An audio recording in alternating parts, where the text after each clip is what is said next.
샬롬. 주 안에서 오늘도 하나님의 선하신 목적에 맞춰져서 하나님께 기쁨이 되는 저와 여러분이 되시기를 바랍니다. 어제에 이어서 오늘 본문 말씀 마태복음 19장 23절에서 30절 말씀을 함께 나누겠습니다. 어제 저는 그런 말씀을 드렸어요. 부자로 잘 산다라고 하는 말이 맞을 수도 있고 틀릴 수도 있다. 부자는 그냥 부자일 뿐이거든요. 잘 사는 것은 성경을 통해서 보면 하나님과의 관계가 회복된 사람이에요. 다시 말하면 예수 그리스도 안에서 하나님과 깨어진 관계가 회복되는 사람이죠. 이 사람이 성경은 잘 사는 사람이라고 이야기합니다. 성경에서 말하는 복은 바로 그것을 기준으로 해서 이야기합니다. 세상에서 아무리 많은 것들을 가지고 누리고 산다 할지라도 하나님이 그 인생에 없다면 그는 부자일 뿐 잘 사는 사람은 아닙니다. 또 반대로 세상에서 좀 가난하게 살아요. 불편하게 살아도 그 중심에 주님이 계시고 주님 안에서 내 인생의 방향과 목적을 이해하고 또 인생의 주권을 하나님께 넘겨드리고 살아가는 사람은 잘 사는 사람이에요. 복받은 사람이죠. 물론 세상에서 부자로 살면서 예수님도 잘 믿고 내 인생의 주권이 하나님이신 것을 인정하고 그 모든 물질이 하나님께로부터 왔다는 사실을 인정하는 사람, 잘 사는 사람이에요. 이 사람이야말로 그야말로 부자로 잘 사는 사람이죠. 네, 그런 차원에서 성경을 보면요, 성경의 정신은 이 신앙과 물질이 양립하기가 참 많이 어렵다라고 하는 정신이 있어요. 이것이 인간의 한계라고 하는 사실을 성경은 누누이 역사를 통해서 지적해 주고 있습니다. 돈을 사랑하면 일만하게 뿌리가 된다. 예. 사람이 가장 빠지기 쉬운 유혹이 어떤 거예요? 육신의 정욕과 안목의 정욕과 이생의 자랑이에요. 욕심이 잉태한 즉 죄를 낳고 죄가 장성한 즉 사망을 낳느니라. 무엇에 욕심을 냅니까? 주로 사람들이 물리적인 가치예요.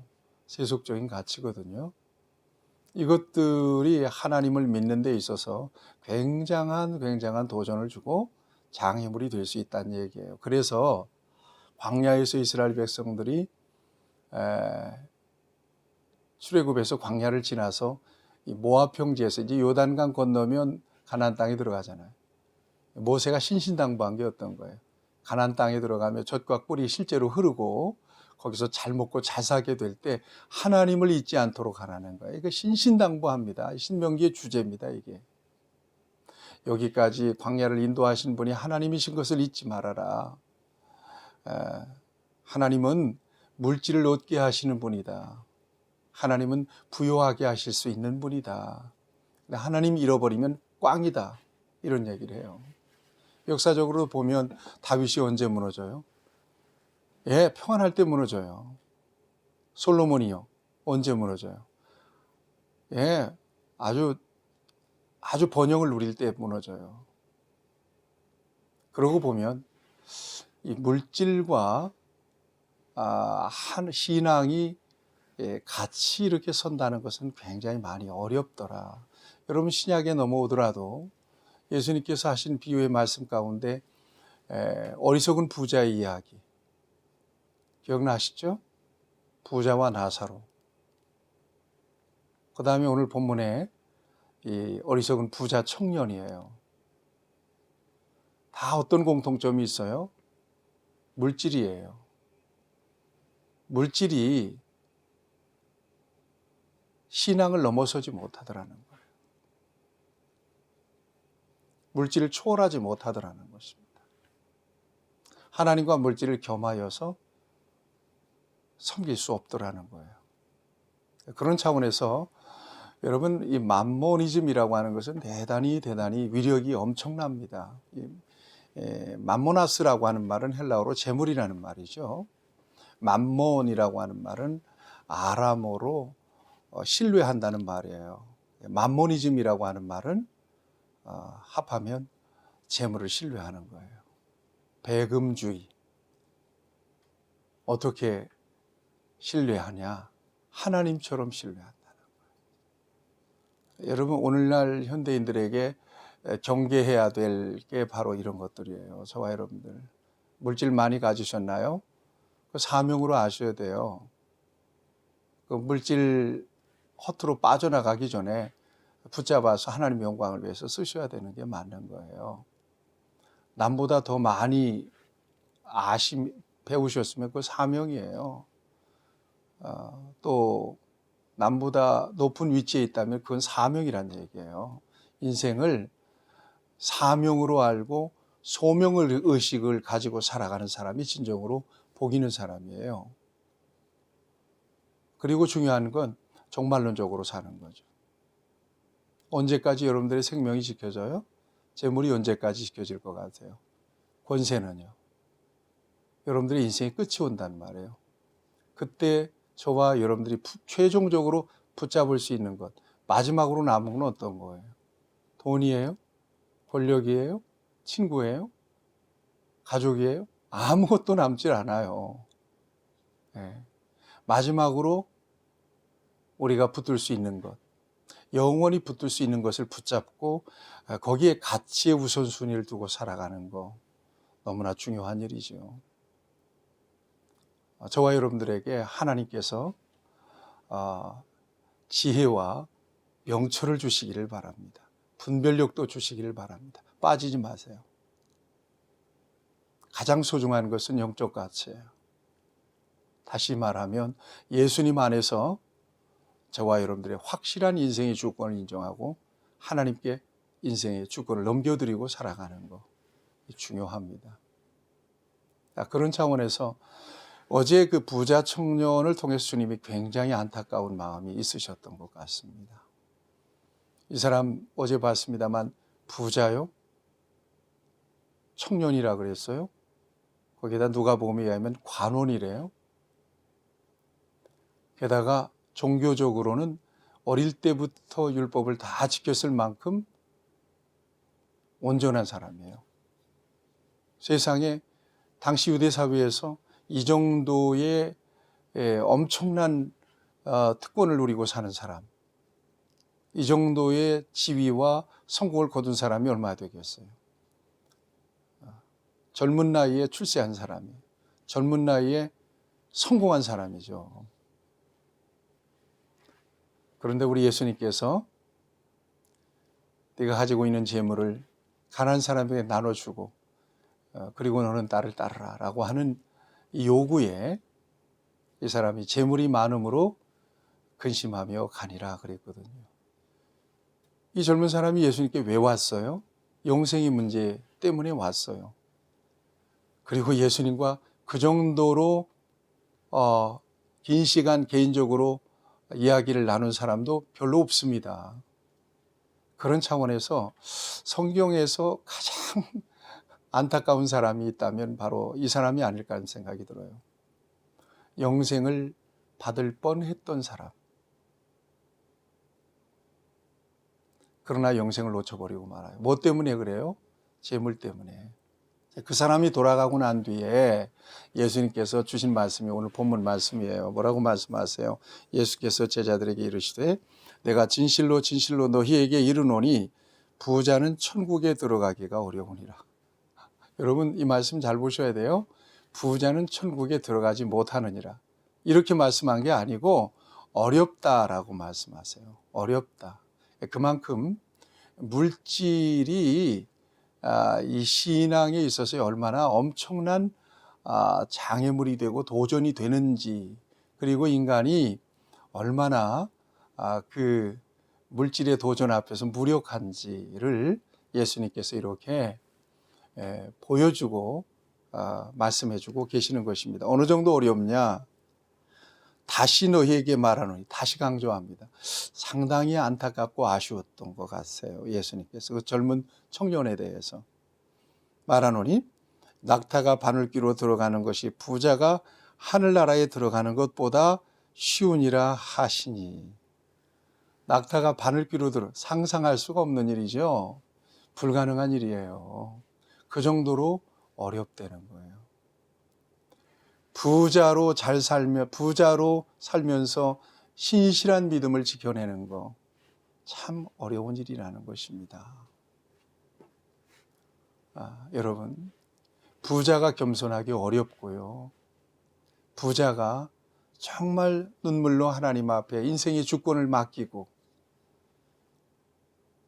내 모든 것은 주님의 것입니다. 하나님 어디에다 쓰시려고 이렇게 나에게 부어주시는 것입니까? 두렵습니다. 경건하게 옷깃을 여미고 하나님 앞에서 소명자로 살아간다는 게 어렵다는 거예요. 그만큼 어렵다는 거예요. 낙타가 바늘귀로 들어가는 것보다 어렵다는 거예요. 경계해야 될 일입니다. 저와 여러분들이 정말 귀를 쫑긋 세우고 잘 이 말씀을 받아들여야 될 것입니다. 그러자 제자들이 뭐라고 얘기하죠? 몹시 놀라 이르되 그렇다면 누가 구원을 받을 수 있겠습니까? 얘기합니다. 그러자 우리 예수님 말씀하세요. 26절에 예수께서 그들을 보시며 이르시되 사람으로는 할 수 없으나 하나님으로서는 다 하실 수 있느니라. 그 구원의 문제는 너희가 그렇게 걱정할 게 아니야.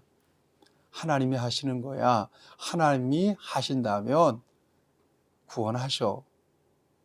하나님이 구원하실 자가 있어. 어렵게 느껴지고 불가능하게 느껴지지.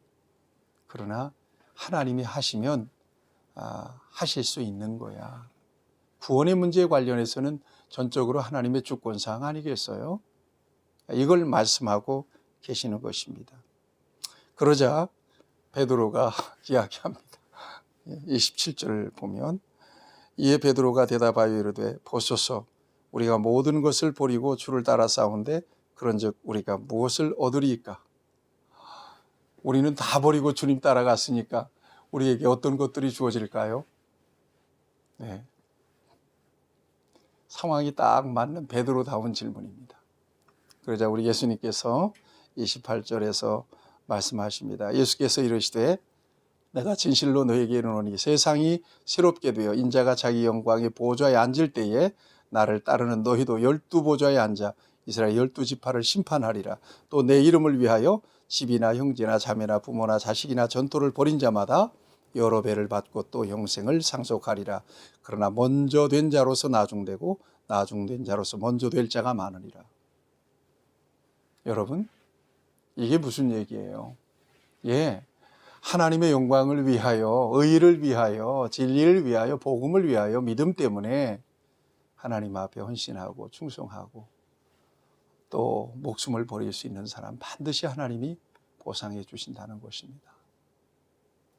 무슨 얘기인가 하면 이것은 종말론적인 삶을 말씀하고 있는 것입니다. 하나님 앞에 섰을 때에 이 같은 영광이 있다, 이 같은 상급이 있다는 거예요. 이걸 바라보고 오늘 살라는 얘기예요. 이게 지혜로운 사람이라는 거예요. 이게 현명한 사람이라는 거예요.